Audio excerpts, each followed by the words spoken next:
2.500 millones de personas en el mundo con sobrepeso y obesidad. Casi 1.000 millones de personas con obesidad, vale decir, 1 de cada 8 habitantes del planeta tiene obesidad. De ese porcentaje, casi 200.000 o 170.000 personas jóvenes, adolescentes y niños con obesidad. Un tema importante, un tema importantísimo, no solamente por un tema estético, tiene que ver con la salud pública, con un montón de enfermedades que conlleva la obesidad. Pero vamos a hablar acá con la persona que creo que a mi criterio más sabe de cirugía bariátrica, es un pionero aquí en la República Argentina, con más de 20.000 cirugías en esta área, el doctor Oscar Orasesco. Gracias por haber venido, Oscar, un placer tenerte acá. ¿Dije bien las cosas o me equivoqué en algo? Así tal cual. Bien, primero que nada, gracias por la invitación, es un privilegio estar contigo. Siempre es un placer porque nos vemos año tras año, desde hace muchos años, hablando de cirugía bariátrica, los avances, no solamente para obesidad, sino también la cirugía metabólica para mejorar los parámetros de esa persona que uno lo ve, parece delgado, pero tiene lo que se dice vulgarmente una panza prominente. Es así. Recién conversábamos, vos me decías, ¿hace cuánto nos conocemos? Hace mucho nos conocemos. Sí. Parece que la cirugía bariátrica está en un stand-by desde hace mucho tiempo y no, ha habido muchísimos progresos, desde la indicación hasta el postoperatorio, hasta la evolución de los pacientes. Creo que estamos además en un punto de inflexión donde hay un punto bisagra, sí, donde la cirugía además es parte de una serie de tratamientos, la medicación, por ejemplo. Es interesante, la gente dice, pero ¿cómo es? ¿Compite, no compite? ¿Son cosas diferentes? Me parece que son temas para abordar. Bien, es la pregunta que me la sacaste, porque yo la verdad que te iba a preguntar cómo está posicionada la cirugía bariátrica con respecto a la farmacología, los nuevos productos, estos análogos GLP-1 famosos que hacen descender de peso a las personas. A mí me gusta decir, Guillermo, que la cirugía bariátrica trajo, primero que nada, a la obesidad un avance importantísimo, y fue que puso la obesidad donde no estaba. Exactamente. La obesidad hoy, y esto es en una parte importante por la cirugía bariátrica, se estudia en la Facultad de Medicina, las discusiones son en los congresos médicos, las publicaciones son en revistas médicas. Entonces, ¿compiten? No compiten. Con obesidad pasa algo que no pasa con otras enfermedades, donde parece que fuera o una cosa o la otra. Y no, hay distintos tratamientos para distintas patologías. Bien. La clave es la indicación. Bien, te invito a parar para que nos expliques un poco de qué se trata de bypass gástrico, porque tal vez muchas personas desconozcan de qué se trata. Estamos viendo acá un estómago. Esto es un estómago. Un estómago en un paciente normal podría tener entre 2 a 3 litros de capacidad. Se hace un pequeño pouch gástrico, eso que ven allí. Una bolsita. Una bolsita gástrica para que el paciente tenga referencia. Es chiquitita. El de un pulgado, esto es por para arriba. Así de chiquitito. Sí. Y con ese estómago así de chiquitito, el paciente con bypass come con absoluta normalidad. Allí se le une el intestino, por eso se dice se bypassea el estómago. Si ustedes ven, el estómago queda bypasseado, permítanme el término. No llega la comida acá, digamos. No llega la comida, se entienda. ¿Sí? La comida llega de acá y pasa... Por aquí viene la comida, por aquí vienen los jugos digestivos, y los jugos digestivos y la comida se juntan a partir de aquí. El lugar donde no se absorben los alimentos tiene entre 75 centímetros y 1,5 metros, depende del caso. Esto quiere decir, quedan para la absorción normal de alimentos no menos de 5 a 6 metros de intestino absolutamente normales. Esto alcanza para optimizar la pérdida de peso, no crea problemas nutricionales graves ni difíciles de tratamiento. Y fundamentalmente, y esto es lo más importante, produce cambios hormonales significativos, muy significativos, que hacen, por ejemplo, que el paciente resuelva o mejore significativamente la diabetes después de la cirugía, independientemente de si ese paciente perdió mucho, poco o nada de peso. Imaginemos que yo tengo una obesidad mórbida, tengo índice de masa corporal, que no importa, es otra discusión esa. Y me dice, voy a vos y me decís, haceme una bariátrica. Y voy a otro médico y me dice, puedo medicarlo para esto y va a descender un 25% de su peso. ¿Con qué me quedo de eso? No, bueno, eso es lo que yo te decía, hay indicaciones. Un paciente que tiene sobrepeso, sin dudas, tiene indicación de medicación, esto está claro. El paciente que tiene obesidad mórbida, que tiene un grado de obesidad importante y significativo, la pérdida de peso que hoy se consigue con la medicación no es suficiente para lo que el paciente requiere. Quiero decir, a ver, imaginemos, pongamos números redondos para que la gente entienda muy bien. Un señor que pesa 150 kilos. Sí. Hay muchos de estos pacientes. Y tendría que pesar 70. Es imposible lograr con medicación esa pérdida de peso. Y el 50% de su peso. Es imposible, no se llega a ese porcentaje. Entonces ese paciente habrá quedado a mitad de camino en la resolución de su enfermedad. Y no solo de la obesidad. probablemente de la diabetes, probablemente de la hipertensión, del síndrome metabólico. Es interesante, en este programa hoy estamos hablando de cáncer. El cáncer no es una enfermedad asociada a la obesidad, esto está claro, pero sí sabemos que hay cánceres que son más frecuentes en el paciente obeso y además de peor pronóstico. Entonces, la obesidad es una enfermedad que afecta no únicamente en estas cuestiones tan directas como la hipertensión, la diabetes, la dislipemia, en el estado general de ese paciente. El paciente obeso se muere antes de tiempo por su enfermedad, por la obesidad. Sí, es como siempre digo, uno no ve personas obesas o con obesidad, como se dice normalmente, ancianas. Mueren antes. No, claro. Se muere antes. Sin dudas. Bien, ahora es una gran cirugía esta, por lo que veo. Bueno, ese es el tema. Lo que yo pensaba cuando vos me decías, hace mucho nos conocemos. Han pasado algunas cosas. Quiero decir, cuando nosotros nos conocimos, el paciente a lo mejor se quedó internado 2 días, la cirugía duraba a lo mejor 2 o 3 horas. Hoy es una cirugía que hacemos en 1 hora, 1 hora y media. Que el paciente se va a la tarde de la cirugía, que se hace por vía robótica. Increíble. Han pasado cosas. Digo increíble porque cuando yo veía estas cirugías hace 40 años, que se hacían para otro motivo, las cirugías eran como una especie de comando, duraban como 5 o 6 horas, con muchas complicaciones. Pero además, vos acordate, eran pacientes, y muchos más si eran pacientes con obesidad, eran pacientes que estaban en la cama 3 o 4 días, que no se podían levantar, que tienen ventilaciones, visceraciones. Hoy el paciente a la tarde se va a la casa, al día siguiente está caminando 30 cuadras y a los 10 días está yendo al gimnasio. Es impresionante. Literalmente. Es impresionante. ¿Y el descenso de peso es más rápido o igual que con la medicación? No es más rápido. En cirugía bariátrica tenemos una contradicción con lo que ocurre con obesidad. Nosotros en cirugía bariátrica tenemos ningún apuro en que el paciente baje de peso rápido. Al contrario, cuanto más lenta, mejor es la pérdida de peso. Queremos que el peso que tenga que perder lo baje a lo largo de 1 año y no todo junto los primeros 3 meses. Pero el paciente, imagino, debe estar ansioso y quiere bajar rápido. El paciente está ansioso, pero por ejemplo, la gente relaciona, dice, yo tengo que ir al gimnasio para bajar de peso. Y esto es al revés. Nosotros en el gimnasio, sobre todo en los primeros meses de posoperatorios, restringimos la actividad física aeróbica para no estimular la pérdida de peso y pedimos que haya mucha musculación. Yo se lo digo un poco en serio, un poco en broma a los pacientes. La situación ideal sería que un paciente venga y me diga, mira, Oscar, algo raro pasa. Yo pensé que había bajado 30, 40 kilos y bajé 25, 20. Eso es un buen síntoma. Eso, bajó el talle de ropa, ganó masa muscular, pero esa masa. Exacto. Ahora, ¿puede ser complementaria a la medicación con la cirugía? Sí, claro. Sí, claro, sobre todo para el postoperatorio a largo plazo. Hay todo un capítulo en cirugía bariátrica. La cirugía bariátrica permite una pérdida de peso sostenible a lo largo del resto de la vida del paciente. Y esto ocurre aproximadamente... Es interesante decir, vos querés decir que no tiene un rebote esto. Bueno, ¿cuántos pacientes no tienen rebote? Aproximadamente el 80% de los pacientes, que es un número altísimo para una enfermedad donde el tratamiento es complejo, es bien complejo. Sí. Hay un 20% de pacientes que pueden recuperar peso, mucho, poco... ¿Y a qué se debe eso? Y en general a un mal posoperatorio. Nosotros decimos que es un buen posoperatorio en cirugía bariátrica es el seguimiento y el cuidado de la masa muscular, sobre todo en el primer año de posoperatorio. ¿Y la conducta del paciente cambia o no?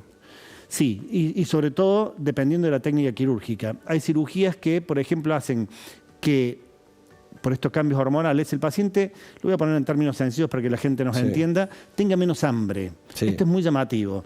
Entonces, ese paciente que tiene menos hambre va a tener apetito, va a tener deseos de comer. Lo que va a tener es, no tiene esa sensación voraz, esa sensación que si no como me duele la cabeza, me pongo ansioso. Bueno, eso es lo que el paciente no tiene, con algunas técnicas quirúrgicas. Ese paciente come distinto, sin dudas come distinto. Y además la restricción del espacio para comer, porque se llena rápidamente. Mucho más que comer menos, es importante comer más despacio. El paciente que come despacio come menos. El paciente que come rápido, con una cirugía bariátrica, se va a atorar. No hay ningún fallecido por un atoramiento, pero es una sensación que el paciente no quiere repetir. Se va a atorar. El paciente que come despacio, si fuera, podría comerse una vaca entera y no habría problemas. No se la come entera porque come despacio. Pero aprende a comer. Aprende a comer, sin dudas. Perfecto. Y metabólicamente, mejora, ¿qué parámetros? ¿Dijiste la diabetes, la insulina resistencia? La insulina resistencia, la diabetes, la hipertensión secundaria a la obesidad, la hipertrigliceridemia, esto es muy marcado. Perdón, ¿hipertensión a qué te referís? Digamos, una persona de 180, 110, ¿se normaliza o baja un pequeño porcentaje esa presión arterial alta? No, a ver, Si el paciente es para que la gente nos entienda, existen dos hipertensiones, la secundaria, algún tipo de patología, y la primaria o idiopática. La primaria es primaria, no baja porque el paciente baje de peso. La que es secundaria, la obesidad, resuelve después de la cirugía. Y en la que es primaria, en el paciente obeso, hay una mejoría también significativa. A lo mejor va a seguir siendo hipertenso, pero con mejor control de la presión y a lo mejor con menos medicación. Pero que hay una mejoría, siempre hay una mejoría. Esto es muy llamativo. El paciente que has tenido vos que haya descendido de peso, ¿cuánto fue lo máximo que ha descendido un paciente tuyo? No, a ver, cuando nosotros hablamos de cirugía bariátrica, y yo después te voy a dar el número exacto, hablamos de una pérdida del exceso de peso. Bien, del exceso. Del perfecto. exceso de peso. El paciente con una cirugía bariátrica, con un bypass gástrico en particular, baja aproximadamente, y esto es un promedio, el 87% del exceso de peso. No significa que baje el 87% de su peso. No el peso, del exceso de peso. Clarísimo. Pero por supuesto, en esto vos tenés pacientes que bajan el 100%, pacientes que bajan el 70%. Esto es un promedio. Pero a ver, para que la gente esto lo entienda, pacientes que pesaban 250, 260 kilos han llegado a pesar sin ningún inconveniente, digo, con muy buen cuidado de su salud postoperatoria, 75, 80 kilos. Es decir, ha habido una pérdida de peso realmente muy significativa. Enorme, con mucho colgajo, imagino, de piel remanente. Esto es un capítulo, el tema de la cirugía reparadora después de la cirugía bariátrica. Ahora, yo estuve en el Congreso hace muy poquito de obesidad en Europa y hay ensayos clínicos ya con ratones de 5 receptores logrando un 50% de descenso de peso de esos ratones. ¿Qué pasaría si estos ensayos clínicos pasan a ser humanos? Llevará mucho tiempo posiblemente, y se logra el descenso del 50% de peso. ¿Eso competiría directamente con la cirugía bariátrica? A mí no me gusta mucho la palabra competencia, porque si no se genera una dicotomía que me parece que en esto cuanto menos invasivos sean los tratamientos y más eficaces, mucho mejor. Ah, perfecto. Después yo veré qué hago, digo, pero... Bueno, vos tenés una clínica dedicada a obesidad. Nosotros hacemos obesidad. Claro. Por eso te digo, no nos gusta esta dicotomía, porque entramos en un terreno donde el único que pierde es el paciente. Porque entonces, si me ve a mí que tengo cara de cirujano, lo opero; si te ve a vos que tenés cara de médico clínico, le das medicación, y a lo mejor tengamos que compartir algunos pacientes. No, en un programa de cirugía bariátrica seria, en un programa de obesidad serio, al paciente se deben ofrecer todos los tratamientos posibles adecuados a su realidad. Esa es la clave del tratamiento de la obesidad. ¿Y cómo llegan los pacientes a vos? ¿A través de la derivación de la obra social, de la medicina prepaga, recomendación? El principal derivador que tenemos lejos, Guillermo, es el paciente. Es el paciente. El paciente que te dice, mira, anda a verlo a Oscar, él te va a decir qué tenés que hacer, que es mejor y demás. Bien. Después, por supuesto, las obras sociales envían pacientes para evaluación. Los médicos claramente envían pacientes para derivación. Están haciendo robótica, te dijiste recién. Estamos haciendo robótica en Sanatorio Finoquieto, en esto es líder Sanatorio Finoquieto en robótica. Creo que la cirugía robótica aporta en muchas áreas, especialmente en cirugía bariátrica. Hay un aporte importante en el tratamiento del paciente hiperobeso mórbido. Y esto se lo voy a explicar para que la gente lo entienda bien. Cuando nosotros hacemos una cirugía laparoscópica, por estos agujeritos muy chiquititos, entramos una pincita por un tubito donde yo muevo acá y la pinza se mueve en la punta. Cuando el paciente es muy obeso, la pared abdominal hace mucha palanca y dificulta la cirugía de manera significativa. ¿Cuál es la gran diferencia del robot?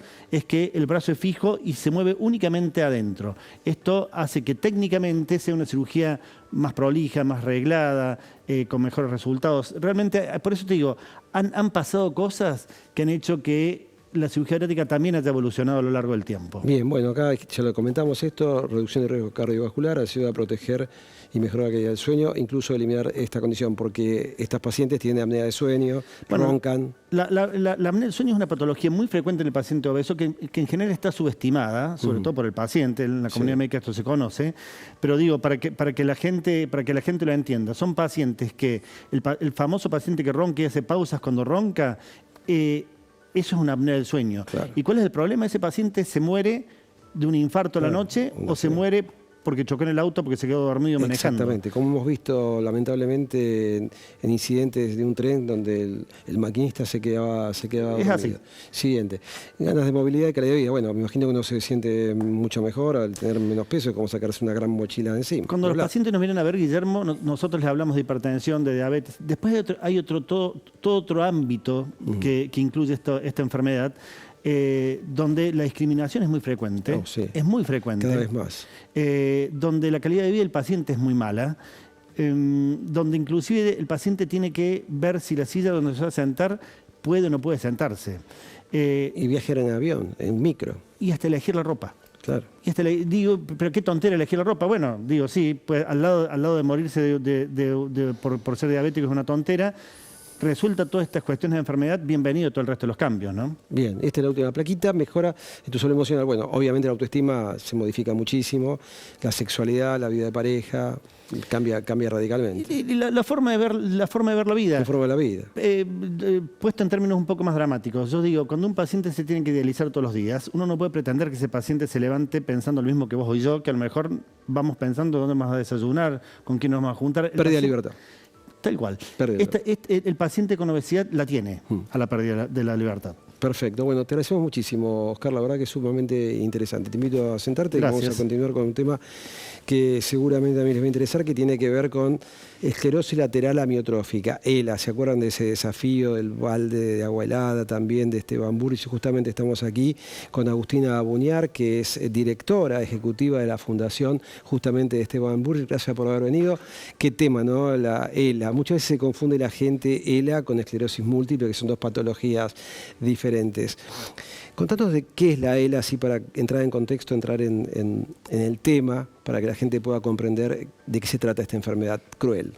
Bueno, es una enfermedad neurodegenerativa que altera las neuronas motoras. Al movimiento, digamos. Exactamente, y va generando una parálisis progresiva de todos los músculos del cuerpo. Al decir todos los músculos, significa también músculos respiratorios, porque si no tiene músculos respiratorios no puede respirar. Exacto, el habla, las cuerdas vocales son músculos. Exacto. ¿Y afecta siempre a los mismos músculos o pueden ir afectando músculos diferentes de acuerdo a cada paciente? Afecta músculos diferentes, se inicia la enfermedad de maneras diferentes, a veces por miembros, a veces por vías superiores, la vulvar, por el habla, la deglución, y se cree que es un cúmulo de enfermedades que a futuro esto se va a investigar y se van a abrir, claro, porque afecta de manera muy diferente a cada paciente. ¿Y es más común en hombres o en mujeres? Más común en hombres. ¿Y se sabe a partir de qué edad más o menos promedio puede comenzar? Sí, la mayor incidencia es entre 50 y 70 años, pero cada vez más tenemos pacientes más jóvenes. Sí. ¿Hay carga genética en esto? Digamos, de haber tenido papá, hermano, abuelo con ELA, poder tenerla nosotros. Hay, pero son menos de un 10% de los casos. El resto son ELAs esporádicas, que lo más duro de esto es que no se sabe qué lo genera. Entonces es muy difícil atacar lo que uno no sabe que lo está provocando, ¿no? En la fundación, ¿qué edad tiene la persona más joven? ¿No tiene la persona más joven que haya pertenecido a esta fundación? Bueno, una de nuestras primeras pacientes que hemos acompañado, 17 años y fue diagnosticada con ELA. Ella sí, una ELA genética, pero sí. El grueso está entre los 50 y 70 años, pero cada vez más menores de 30 años. Si bien la causa no es conocida, me imagino debe ser multifactorial, ¿podés recordar algunos factores que puedan ser comunes a estas personas que tienen esta condición? Bueno, hay en el mundo estudios y papers y no se determina, no sé, hay una de las hipótesis es deportistas de alto rendimiento, hay varios deportistas de alto rendimiento, pero no se llega a determinar. Hay otras que estudian factores ambientales. Claro. Lo complejo de encontrar una cura, que hoy todavía no lo tenemos, dice Esteban, la cura existe, solo que hay que investigarla, hay que encontrarla. Es eso, no se sabe bien qué factores están realmente incidiendo para generarla. Bien. ¿Cómo surge la fundación Esteban Burrich? Yo recuerdo a Esteban, bueno, estaba con él cuando era ministro de Educación, ¿no? Estoy correcto. Exactamente. Una persona altísima, y me acuerdo cuando dio esa charla en el Congreso, que él tiene, vos me decías, tiene una camiseta, yo no vi la camiseta, pero la gente decía que estaba ebrio y claramente era un tema de trastorno del habla, ¿no? esta disartria. ¿Cómo surge esta fundación? ¿Es idea de él? Bueno, Tal cual, surge de su vocación de servicio que sigue intacta. Su familia, sus amigos crean la fundación para acompañar a pacientes de todo el país. Justamente esto, la enfermedad es durísima. ¿Qué pasa con las familias que no tienen mi red, mis recursos? Claro. Entonces la fundación surge para acompañarlos. ¿Es una enfermedad costosa en el mantenimiento del paciente? Es una enfermedad costosa, sí, en cuanto a equipamiento, en cuanto requiere mucho trabajo interdisciplinario también, con fonoaudiólogo, nutricionista, kinesiólogos, terapista ocupacional. Entonces, este trabajo interdisciplinario y es muy desigual en el acceso también para acceder a estos profesionales, depende de dónde tengas tu diagnóstico. Sí. Además pienso quizás una persona como Esteban que tiene su familia y alguna posibilidad económica de estar bien asistido, me imagino aquella persona que está sola y que no tiene la posibilidad de tener quien lo acompañe. Hablábamos recién con María Fernanda Montaña, ¿no?, acerca de cuidar a los que cuidan. ¿Quién cuida a estos pacientes? ¿No? Es complejo. ¿La Fundación apoya a esta gente que está sola? Sí, exacto. Es el corazón de la Fundación, es nuestro programa de apoyo y acompañamiento a los pacientes y a las familias. Y es esto, igual que decían con el cáncer, es clave acompañar y a todo el vínculo de ese paciente, no solo al paciente. Por eso generamos encuentros de familias virtuales cada 15 días, grupos, acompañamientos y también herramientas para los cuidados en el hogar. ¿Hay alguna asimetría regional en la Argentina? Decir, bueno, mira, acá en la zona, no sé, hay más gente con ELA que en la zona de Patagonia, o sea, la distribución es homogénea. Bueno, no tenemos un registro nacional de pacientes, no hay un estudio epidemiológico de la ELA en Argentina. Por eso, una de las primeras cosas que crea Esteban fue nuestro propio registro de pacientes que llamamos Registrela, que está en nuestra página. Pueden acceder www.fundacionestebanburrich.org y ahí lo encuentran para registrarse. Y tenemos identificados 995 pacientes en todo el país y en todas las provincias tenemos identificados casos. Hay mayor concentración de pacientes en ciudades más grandes, en provincias con mayor población, pero también es porque allí se llega más fácil al diagnóstico, ¿no? Claro. Yo tenía entendido que era más cantidad de gente en la República Argentina, extrapolando datos de otros lugares. Yo tenía entendido que era aproximadamente 2.000. Exactamente, estadísticamente deberíamos tener 2.000 pacientes en Argentina. Y dijiste una palabra clave, ¿no?, que tiene que ver con el diagnóstico. ¿El diagnóstico es un diagnóstico de certeza o es un diagnóstico, digamos, clínico? Es un diagnóstico clínico, por eso acá y en el mundo cuesta mucho llegar al diagnóstico. En general tarda de 12 a 18 meses llegar al diagnóstico, porque no hay una imagen, un laboratorio, un marcador un que diga me saqué sangre y me dio... Esto es ELA. Entonces es por descarte de otras enfermedades, por la aparición de los distintos síntomas, entonces requiere de cierta evolución y sí, es clave el ojo clínico de los Claro, me imagino médicos. El desafío para el médico poder decirle a una persona tiene ELA o tenés ELA sin tener una certeza de que la tiene, ¿no? Porque uno, como yo digo, cuando te llega la biopsia, es el momento de la verdad del paciente y eso puede modificarte tu vida para bien o para mal. Exacto, cuesta mucho porque además es un diagnóstico muy duro de dar, sin dudas. Por eso tenemos un programa de formación en la Fundación destinado a profesionales de la salud en ejercicio, pero también hacemos alianzas con universidades que tengan facultades de medicina de todo el país y esto a todas las disciplinas, porque el paciente empieza con sus síntomas yendo a un fonoaudiólogo porque tengo una disartria, yendo a un kinesiólogo, un traumatólogo. Y bueno, la OMS identifica más de 10.000 enfermedades poco frecuentes. Entonces, en la Facultad de Medicina claramente es imposible brindar todas estas y mucho menos específico de la ELA. Entonces, vamos dando charlas multidisciplinarias por todo el país. Imaginemos que una persona en cualquier lugar del país va al médico, al neurólogo y dice, vos tenés ELA. ¿Qué puerta tengo que abrir? ¿Qué puerta puedo golpear?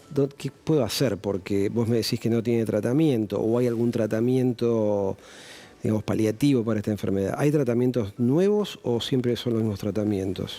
Hay esperanzas. Farmacológicamente hay solo tratamientos que enlentecen el progreso de la medicación, pero cada vez más se están estudiando terapias génicas que para modificar la enfermedad. Exacto, en algunos genes afectados que ahí sí logran detener bastante el progreso de la enfermedad. Entonces hay esperanzas, se está yendo en el mundo, hay mucha investigaciones por este lado, pero hay mucho, nosotros decimos, recibir este diagnóstico no es un punto final, sino estamos para acompañarte, no lo vivas solo. Hoy tenemos una alianza con la Sociedad Neurológica Argentina y la red de neurólogos dedicados a enfermedades neuromusculares, que hoy en general cuando dan este diagnóstico los contactan con nosotros y tratamos de acompañarlos para todo lo que sí se puede hacer multidisciplinariamente, ¿no? En la atención de los síntomas. Te agradecemos muchísimo, muy claro lo que has comentado. Bueno, esto ha sido todo por hoy, los esperamos como siempre la semana que viene aquí en Intelex y Salud y Bienestar. Gracias por acompañarnos. Chao.